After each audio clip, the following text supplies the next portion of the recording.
kailan ba tatagal yung buhay ko. May mga time na namamanhid yung dito sa liig ko hanggang sa may braso. Hinahabol ko yung paghinga ko. Lalo na yung parang ako lang yung hindi sa pinagdadaanan ko.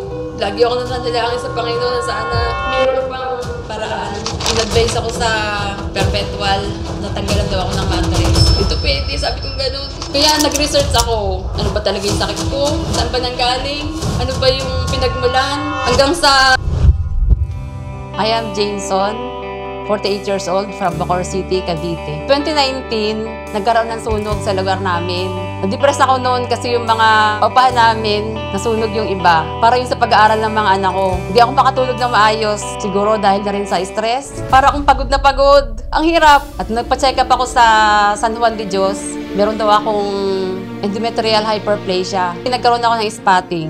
In-advise ako na magpa-raspa. At doon ko naranasan yung hirap, mabenat sa raspa. Every 3 months, pumupunta ako sa San Juan de Dios para magpa-inject ng progesterone. Tumataas po pala yung estrogen ko para daw pong mabalance. Pinaka-maintenance ko na daw yun para hindi bumalik yung aking spotting. Nung time na dumating yung pandemic, doon talaga ako nahirapan kasi hindi na ako nakabalik para magpa-inject. Nakaka-nervyos, ang daming namamatay, nakakatakot. That time, sobrang dami ko nang nararamdaman. Tapos dumating yung time na nagkaroon na naman ako ng spotting. Kahit pandemic, nagpa-check up ako. Ang hirap lumabas. Para kang may sakit na nakakahawa. Pabalik-balik ako ng ospital, puro laboratory, na wala namang nangyayari. Hanggang sa diagnose ako na meron daw akong Hashimoto's thyroiditis, isang autoimmune disease na sobrang lalo nagpa-nervyo sa akin. Para nagkakaroon po pala siya ng hormonal imbalance. Lalo ako natakot para sa sarili ko. Niisip ko kung hanggang kailan ba tatagal yung buhay ko. May mga time na namamanhid yung dito sa liig ko hanggang sa may braso.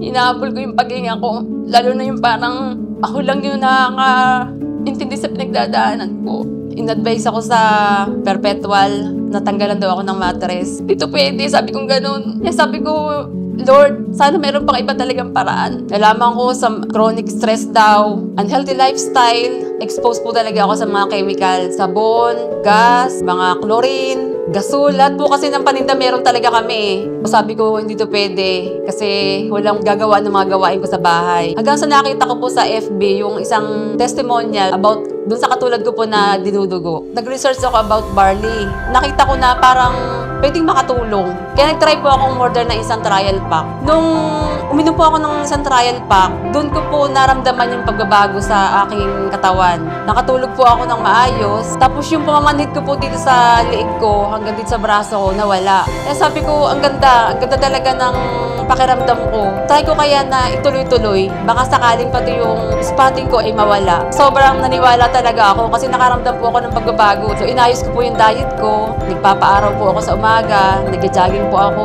Nagpapawis. Tapos after po ng 6 weeks na pag-inom ng SBG, habang nag-jogging po ako, biglang may bumulwak po na dugo. Napakadami. Buo-buo talaga siya. Nakakatakot. Pero ang pinagtataka ko talaga nun, kahit ang dami lumalabas sa aking dugo, mas gumagaan yung pakiramdam ko. After 3 days, nagpunta po ako ng ospital kasi nga natakot na rin po yung mister ko sa akin kasi nga baka daw po ako maubusan ng dugo. In-advise po ako dito ng doktor na magpa-transb. Sabi ng doktor po sa akin, wala naman ako makitang problema sa mattress mo. Sabi ko, hindi po talaga ako makapaniwala sa narinig ko. Sabi po ng doktor sa akin, ayaw mo bang maniwala sa akin? Sobrang napaiyak po talaga ako na sobrang tuwa. Hindi po talaga ako makapaniwala sa narinig ko. Parang gusto ko po lumipad pauwi para po ipabalita po sa amin na wala na po akong sakit. Sa sobrang tuwa ko po noon, pag-uwi ko po ng bahay, nagpaluto po talaga ako ng pansit. Pinakain ko po talaga sa mga kapitbahay namin na sobrang tuwa ako. Dahil po sa Salveyo Barley Grass, unti-unti po talagang lumakas yung katawan ko. Nawala po yung mga sintomas ng hypothyroiditis ko.